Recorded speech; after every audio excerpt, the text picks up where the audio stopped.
Eateries operation hours extend until 10 p.m. Malaysia prepares to share expertise on cyber security.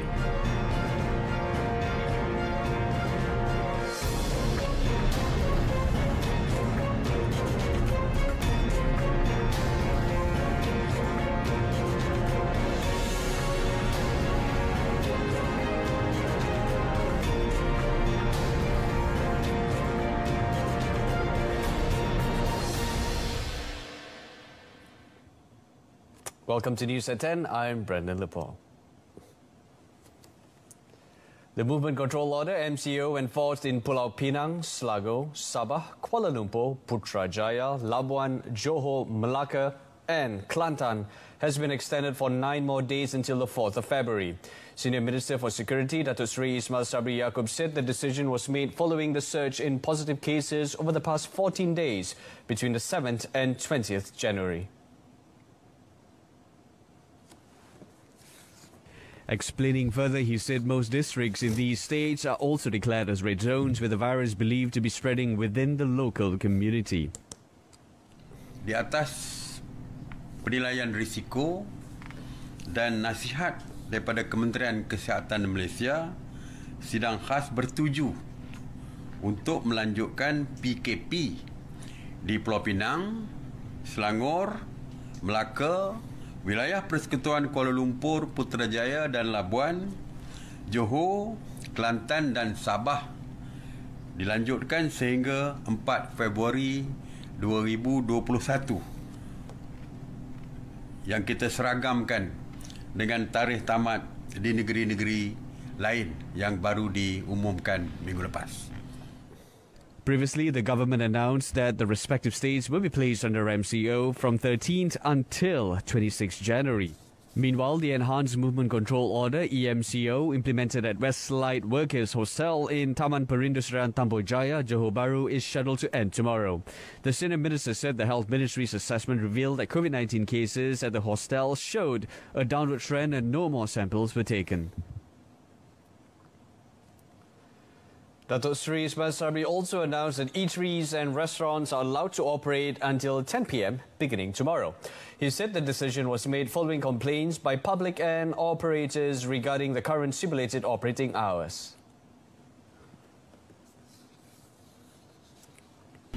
Dine-in ataupun makan di kedai di restoran masih tidak dibenarkan. Ianya masih lagi kekal iaitu untuk dibawa pulang. Pesanan untuk food delivery juga kita buka sehingga pukul 10 malam. The Senior Minister added this ruling includes restaurants, hawkers, roadside stalls and other forms of services involving food. The government had initially allowed for food businesses to operate until 8 p.m. during the MCO. Malaysia today recorded 3,170 new cases of COVID-19, bringing the cumulative number of cases reported since the outbreak began in February last year to 172,549 cases. In a press conference today, Health Director General Tan Sri Dr. Noor Hisham Abdullah said from the figure, 8 were imported cases, while the remaining 3,162 were local transmissions. Negeri Wilayah Persekutuan Kuala Lumpur melaporkan kes harian baru tertinggi iaitu sebanyak 576 kes bersama dengan 18.2%. Daripada jumlah ini, sebanyak 310 kes iaitu 56.9% adalah daripada kluster-kluster dan saringan kontak rapat COVID-19 yang aktif dijalankan di lapangan. Ini diikuti oleh negeri Selangor sebanyak 545 kes iaitu bersamaan dengan 17.2% dan negeri Johor sebanyak 423 kes bersamaan dengan 13.2%.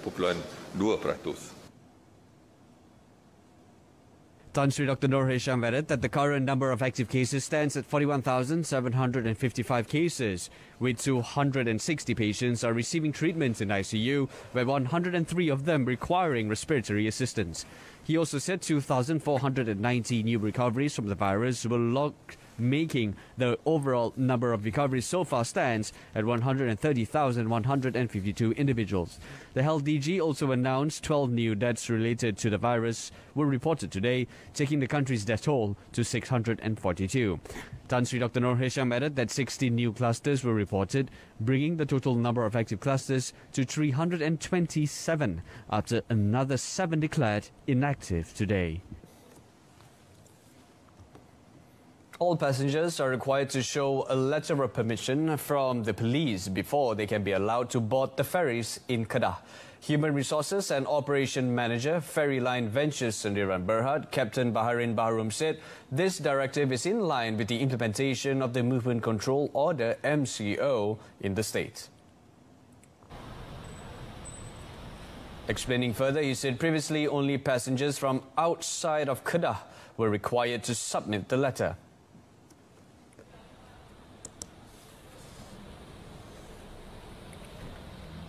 Jika sebelum ini hanya penumpang-penumpang di luar ni Kedah saja diperlukan surat kebenaran PDRM. Namun mulai besok 22 Januari semua penumpang sama ada penduduk Langkawi maupun penduduk di Kedah Dua Aman memerlukan surat kelulusan PDRM untuk melintas negeri menggunakan feri Langkawi.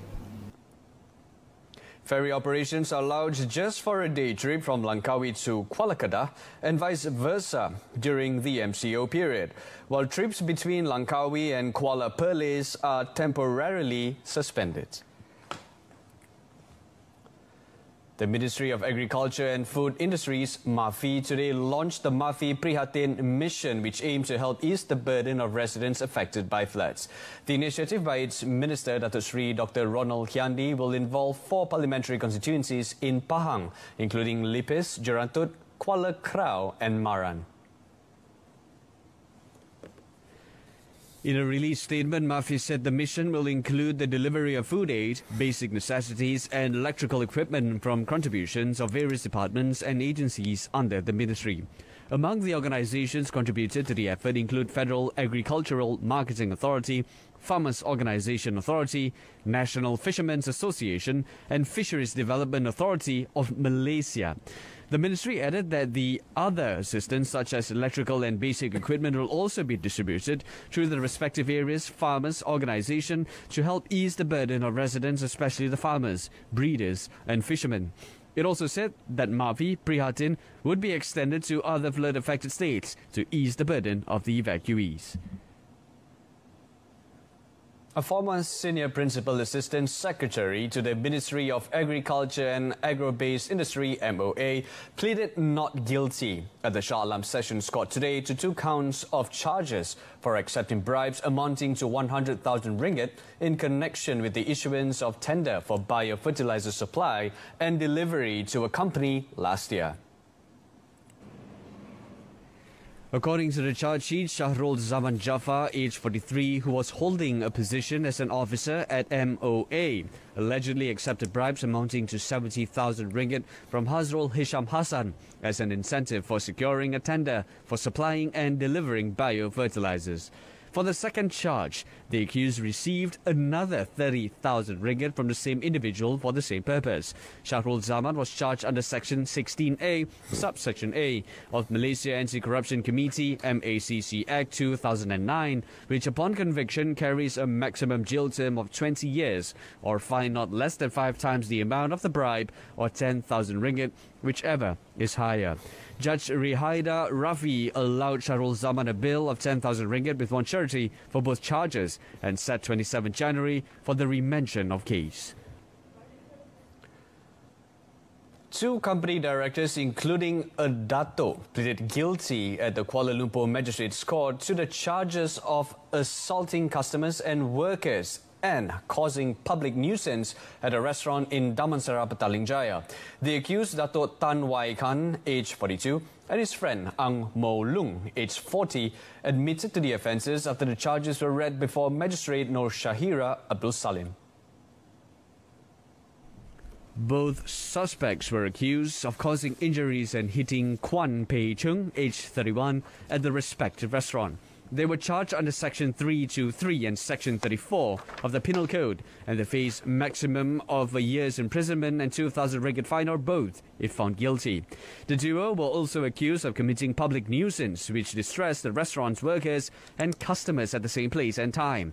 The offence falls under Section 290 and Section 34 of the Penal Code, which carries a maximum fine of 400 ringgit upon conviction. Meanwhile, Dato' Tan also pleaded guilty to 2 counts of assaulting Magdalene Wong Chung Yi and Lee De Kwan at the same restaurant. However, he claimed trial to causing damage through act of mischief by breaking dishes belonging to Kwan. The court set the 2nd of April for remention of all the cases apart from allowing 10,000 ringgit and 4,000 ringgit bail for all offences against Dato' Tan and Ang, respectively. An Indonesian woman was charged at the Selayang Magistrates Court today with the murder of a 5-year-old grandniece. The accused, Ibzuma Ambo, aged 55, made no plea after the charge was read before Magistrate Nik Muhammad Fadli Nik Azlan. Ibzuma was believed to have murdered the physically disabled girl Kasih Nur Khalisha Rosa Iskandar at their home in Kampung Sungai Cincin, Gombak on 30th December last year. The charge was framed under Section 302 of the Penal Code, which carries a mandatory death sentence if convicted. Meanwhile, the father of the victim, Rosa Iskandar Mardi, pleaded not guilty to child neglect before Judge Mazia Johari Muhammad Tajuddin at the Sessions Court. He allegedly committed the offence at the same location between the 1st of January and 30th of December last year. He was charged under Section 31, Subsection 1, Subsection A of the Child Act 2001, which carries a maximum fine of 50,000 ringgit or a jail term of up to 20 years or both if found guilty. The court allowed the father 8,000 ringgit bail and one surety and ordered the accused to report to the police station every month. Both cases will be up for mention on 18 February. The Police Malaysia Quarantine and Inspection Services Department, Makis, has confiscated 3.462 tons of shallots worth around 28,000 ringgit for failing to adhere to Federal Agricultural Marketing Authority's Pharma, grading, packaging and labelling 3P procedure. Police Makis Director Muhammad Arshad Rafin said the confiscation came about when Makis enforcement officers detained a lorry originating from Thailand at the Padang Besar Immigration, Customs, Quarantine and Security ICQS cargo unit on 19 January. Upon inspection by the officers, the importer failed to produce the 3P certification by Pharma. The importer was found guilty under Section 15, Subsection 1 of Malaysian Quarantine and Inspection Services Act 2011. According to the Act, importers and exporters are required to comply to the import terms as stated in their permit or license. The Malaysian Communications and Multimedia Commission, MCMC, has advised the public to be wary of existence of fraudulent tactics aimed at taking over users' WhatsApp accounts. MCMC in a statement today said the perpetrators use various tricks to deceive users to share a 6-digit verification code received from WhatsApp. According to MCMC, the verification code is generally accepted by users for verification purposes when there is an attempt to change the phone number associated with a WhatsApp account. He said users who are deceived into sharing the verification code can cause their WhatsApp account to be taken over by a scammer. MCMC also urged users to be wary of WhatsApp 6-digit verification code requests from friends or family members or even others claiming to be WhatsApp employees, as well as other parties including authorities. It also advised users, in order to protect themselves from any possible criminal act, to lodge a report regarding the matter at the nearest police station or through MCMC's complaint portal channel.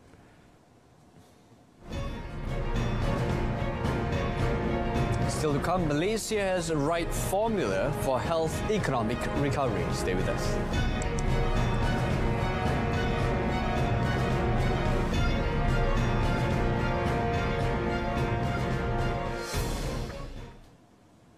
ASEAN has to find ways to collectively mitigate cross-border cybercrime as it prepares to emerge as a competitive digital economic bloc in the post-COVID-19 period. Prime Minister Tan Sri Muhyiddin Yassin said the main challenge facing the regional grouping in the cyber sphere is staying ahead in two principal areas: mitigating cybercrime and advancing the digital economy. He pointed out that Malaysia recognized the cross-border nature of cyber crimes and the challenges in bringing cyber criminals to justice, as this required a more coordinated and integrated regional approach.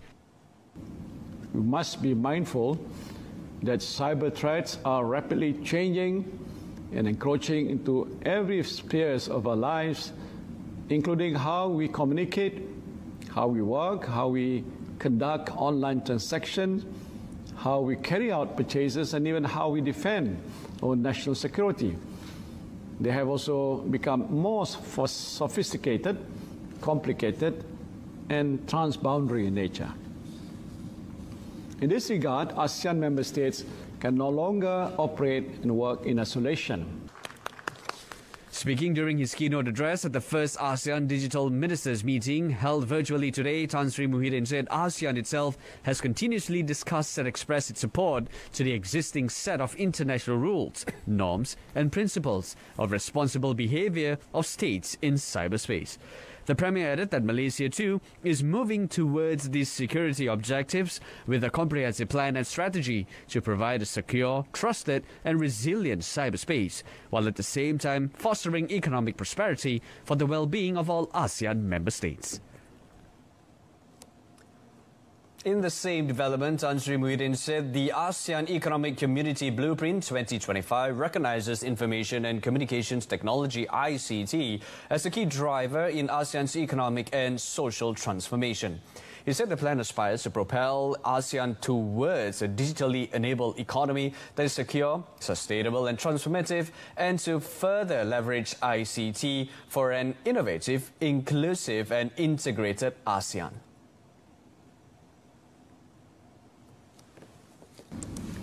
I do not wish to dwell on AC 2025 here, but it may be useful to bear in mind the outlined key ICT strategic measures with the emphasis on the importance of centralization and unity in the efforts to develop the ASEAN community in the areas of cyber security, personal data protection, 5G, and promoting innovations in e-commerce. The Premier further explained that the COVID-19 pandemic, which has affected the world since early last year, has accelerated the growth of the digital economy in Malaysia. He said the government has identified the digital economy as one of the keynote economic growth areas to achieve our national commitment of elevating the country to be a nation of sustainable growth while ensuring fair and equitable distribution across income groups, ethnicities and regions. To ensure a secure cross-border data movement amid strengthening the cybersecurity aspect, Malaysia vouched its support for the implementation of initiatives under the ASEAN Digital Data Governance Framework. Communications and Multimedia Minister Datuk Saifuddin Abdullah said it is also to create a trusted e-commerce ecosystem for ASEAN region. Datuk Saifuddin said Malaysia will also introduce initiatives under the ASEAN Data Protection and Privacy Forum and the development of ASEAN model contractual clauses.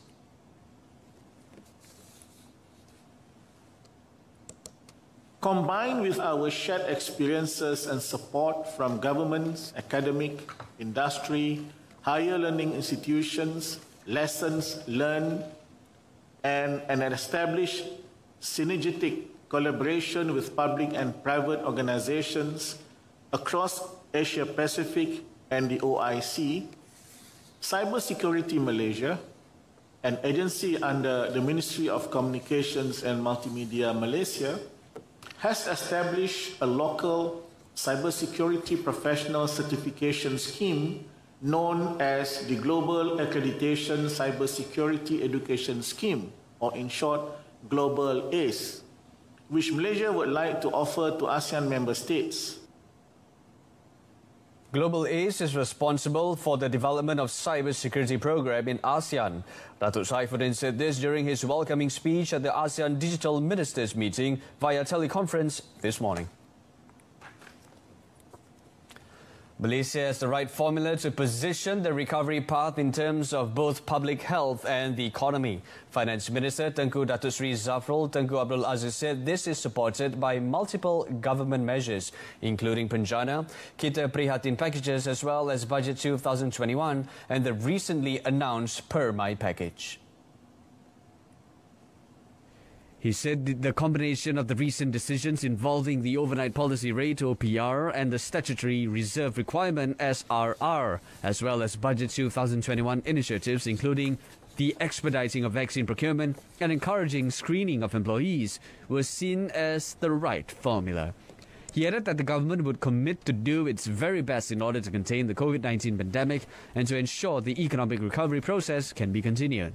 On the central bank's announcement yesterday to extend the flexibility for banking institutions to utilize Malaysian government securities and Malaysian government investment issues to fulfill the SRR until the 31st of December 2022. He said this step ensures ample liquidity to support financial and economic activities. In our foreign front, twin suicide blasts in Baghdad leaves nearly 30 dead. Stay with us.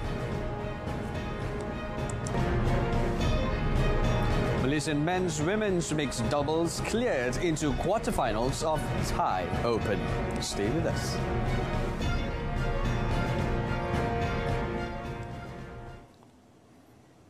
National men's doubles shuttlers Aaron Chia and Soh Woo Yik advanced into the quarterfinal of the Toyota Thailand Open after beating their Indonesian opponents Leo Rolly Carnando and Daniel Martin in the second round today.